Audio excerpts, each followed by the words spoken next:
হাই friends, ধান আনি কিছু আজি মাৰণো মাৰিলোঁ।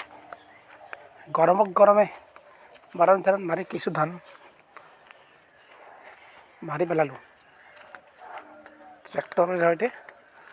ট্ৰেক্টৰততো কম সময় হয় না, কম সময়তে মাৰণ মাৰা শেষ হৈ যায়। গৰু চৰুৰ কাম নাই আজিকালি, আৰু ট্ৰেক্টৰ আছে, ট্ৰেক্টৰেৰে মাৰিলোঁ। মাৰি খেৰৰ কাষ্টমাৰ আছে, খেৰ নিব। বাছ এইখিনিয়ে আৰু বহুত কিবা কিবিতো আৰু থাকে। গাড়ী ট্ৰিপৰ মাজতে এইখিনিও কৰিলোঁ আৰু। অ'কে ফ্ৰেণ্ডছ, আৰু লগ পাম দিয়ক পাছত আৰু। অ'কে।